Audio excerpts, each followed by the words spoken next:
Hey everybody, I am here with Logan Broadus with Randall King. We are out in Concan, Texas. It's hot AF, as the kids say, and there's a helicopter, so you're probably going to hear that and not hear what I'm saying. This is going to be really killer. But Logan's going to show us his guitars first. Let's start with that. Logan, how are you? Good, man. How are you doing?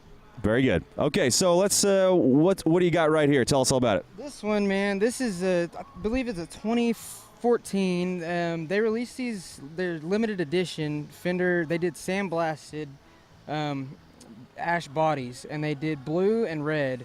And so there's 250 blue ones and 250 red ones. 500 total in the world. And it looks pretty badass. Thanks, man. But yeah, man, I wanted an American Telly for a long time, and I just, was trying to figure out what I wanted. I knew I wanted something blue because that's, I'm a blue guy. And but I saw these, and that was it. I went and found it and got it. And are those stock pickups in it? They are, yeah. They're stock American standard pickups. And have you modified anything whatsoever about this guitar? Nothing at all, man. This is all stock. I have some guitars that I love exactly the way they came off the wall. I haven't changed them either. Yeah, man, pretty much everything that I have, I haven't really done anything to it other than setups and stuff like that. So. And what gauge strings do you use? I use 9s on pretty much everything. I feel like personally, I would bend one. I'd make one bend and like rip 9s off of the guitar. But once again, some people, I sound like dog crap on a PRS, and some people sound awesome on it. Some people sound awesome on 9s, and I don't. That's the beautiful world of the guitar. Okay, and let's check out your other guitars then.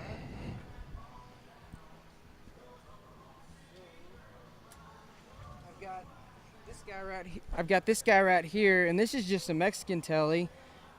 Same, it's just standard Mexican Telly pickups. I haven't done anything to it. Nothing really special about this guitar. It's more of a, this was my first Telly that I ever had.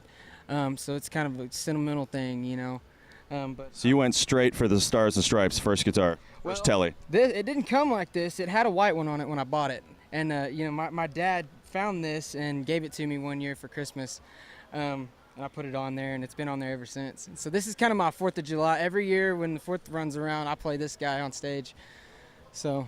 We just missed it. It's the 8th of July, but I'm sure you played it on the 4th of July as well. Oh, yeah. Well, we were off on the 4th, but we had shows the weekend before, and I played it on those shows. So that's pretty badass. Yeah, man. I like it a lot. It plays great and sounds great, Nothing wrong with the stuff coming from Mexico, for sure. Yeah, we on another episode of Chasin the Tone with Darren Berry, same thing. He had a Mexican Telly, and he absolutely loved it the way it was. Yep, for sure, man. All right, we got one more. What do we have there? This guy. This is actually brand new. I got it the Friday before we came on the road this weekend. This is a guy out of Austin, Texas, custom build guitars. Thin the Herd is what they go by, and this is their kind of creation. It's called a Palma Hawk. It's got a Telly pickup in the bridge and 2 P90s, and it's got a Strat switch, which I really like, obviously, because you got to be able to switch. But position 4 here, it takes these two and it knocks them out of phase, and so it's a thinner, it's a different kind of tone, You can kind of do a lot of different things with it. I haven't really had a chance to play on it. The first time I played on it was last night. We played in Waco. But man, it's got a great Telly tone on this guy right here, and that's, I'm a Telly guy. I've always been a Telly guy, but so that's kind of why I lean towards this one. I've always liked P90s too, and so it's kind of best of both worlds. I also like P90s very much. Yeah, shout out to those guys. They're out of Round Rock, Texas. I live in Round Rock. I can go check that out. Oh yeah, for sure. His name is Vaughn Shannon, I believe, is the head guy over there. So. And can you get these in a store, or do you have to go to these people directly? Yeah, man, they've got a website, and pretty much everything they have is on their website. I don't believe they have. I think they may have stuff in stores, but right now I think pretty much everything they have is out of their warehouse in Round Rock. Okay, well, I'll be going to the warehouse, checking it out. Okay, you know what? Let's hear that guitar while you have it on. And we can go over to your pedal board, and you can use that to go through everything here. Make sure I'm in tune here. Okay, so what is this deal you're using to tune right now? This, it's a Bosch GT1. It's a multi-effects, and I know there's a lot of guys that don't really like multi-effects digital stuff because, you know, supposedly it messes with tone and stuff, but I mean, I really like it so far. It's got a whole lot of different things on there, man. When there's 99 preset patches, and you can go in and you can edit those patches in any way you want. You know, you can put any kind of reverbs, delays, any kind of, you know, there's phasers on there. There's all kinds of crazy stuff. But pretty much I just use it kind of as a bass tone right now. Still kind of experimenting with what it'll do.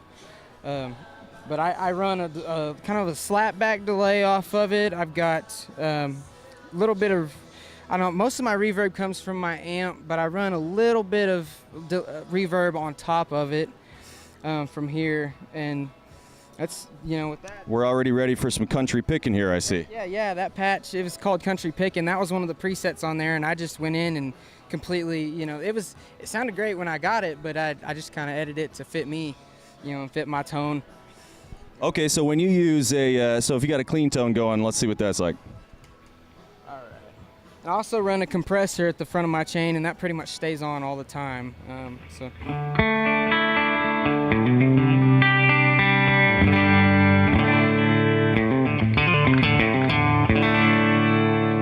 so the compressor is coming from here, or it's another one of these pedals? I've got an MXR. Oh, I see. Yeah, right here.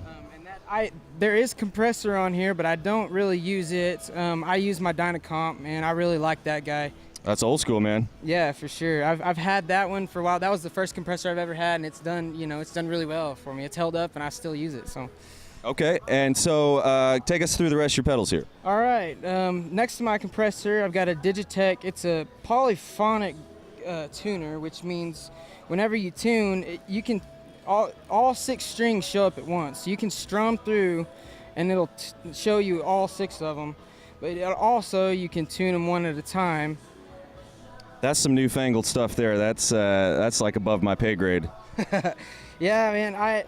I'd never really heard of that, and then I saw one, and I was like, man, that's kind of cool, you know, because it shows them all at one time. And if you got to, you know, in between songs, you strum and make sure you're in tune. And okay, that's awesome. Keep going. All right, and then after that, what I've got running, I've got a Brent Mason. It's a hot wired, and I believe it's a version 2. No, I think it's just the normal hot wired. But it's basically it's a overdrive and a distortion. It's a dual channel, and you can either run your overdrive or your distortion, or you can blend the two together. You know, when you're wanting to get really gainy. There's little toggle switches right here, which is you can kind of fatten up the signal a little bit. And I run it on my overdrive. I run it to there's a fatter and a normal. And I run it on the fatter because I kind of like having that fatter tone for my picking stuff. Okay, so give us an example. Tell us what song, some of your popular songs you play. What's one you would use this for, and then give us an example. Well, man, on this hot wired, I pretty much use this as I run that pretty much for everything we play right now, other than when I need to get a higher gain, and that's what I use. So it'll sound.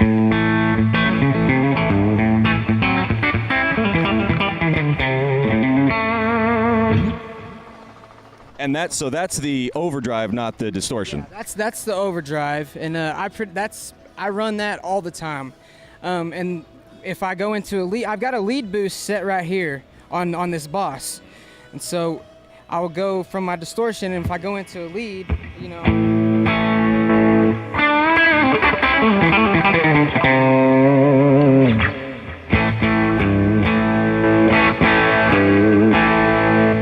So it just adds a little bit more volume. So, you know, that's I use that pretty much for everything right now, other than, you know, when we got a Hard Living Eileen, and I use I think I use my distortion tone on that one. I like to get a little more gainy on that song because, you know, it's...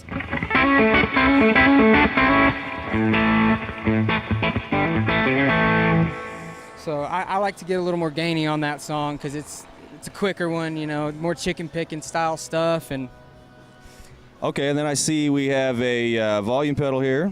yeah, I run a volume after all my drives and compressor, and I put it in the middle of my chain because I put my delay at the end. And I like if I ever need to cut my volume, I want my delays to draw out. Delays to keep going while the volume goes up. So that's why I've got my delay after my my volume there. So Cool, and what's this final one we have down there? it's a Behringer reverb machine, and I use that, you know, sometimes. I use mostly amp reverb, but you know, that's on there for if I need to, for some reason, get, you know, a little more airy tone, a little more ethereal tone for stuff. Okay, well then let's finish it up with the amplifier we are playing through here. I've got a Fender Hot Rod DeVille. It's a 212. I have a 410 at home. I should have gotten the 212 a million years ago when I got one. Yeah, man. I used to play well, I still have it. I've got a Vox AC-15 at home, and that's what I used to play through all the time. And I got this guy off of a trade, actually. I had an old Telly, modern player Telly, and I traded a guy for it, and so I got a steal on this thing. But it's that Fender tone, you know. I can't go wrong with that. I've always loved the tones you can get out of Fender amp. This thing is loud as hell. Oh, So the volume doesn't really have to go up too high on this thing before it's already like, oh my God. Yeah, man. And there's two channels. You got two channel inputs, and the first channel is full power, and then the second channel is a 15 decibel cut. And man, pretty much for everything I use, I put it in that 15 decibel cut channel. That way I can give it a little more push, you know. Absolutely. Get a little more tone out of it. You know, if we're playing big outside stuff, I may put in that first channel, but it's just hard to push it, you know, whenever it's as loud as it is. So Unless you put some kind of barricade up in front of it or whatever. Yeah, it's loud as hell. Yes. And looks like we have a Sennheiser 609 down here. Yep, we sure do. That crops up in just about every guitar rig ever because it sounds good and it's easy. Well, speaking of, I mean, this was actually pretty simple setup. I mean, we get a little fancy over here, but otherwise this is pretty simple. yeah, man, I've always run really simple setups just because I've never really dug into the more complicated stuff because I've never felt like I've needed to. I don't even know how 98% of all of that stuff works. That's a fact. That's true. Yeah, I mean, there's, you know, you've got Kempers and crazy stuff like that, because I know, you know, you've done a couple more of these, and those guys were using Kempers. Yeah, Caleb had a Kemper and sounded awesome. And he had to explain to me how it works. Yeah, I mean, that's how I would be. I have no idea. I don't even know where to start with one of those things. So. Well, hey, keeping it simple is working out just fine. And everybody can hear Logan with Randall King. Not to mention their fine steel player, Ben White, who is currently running the camera right now. Thank you, Ben. Anyway, thanks a lot, Logan. I appreciate it very much, and looking forward to the show tonight. Thank you.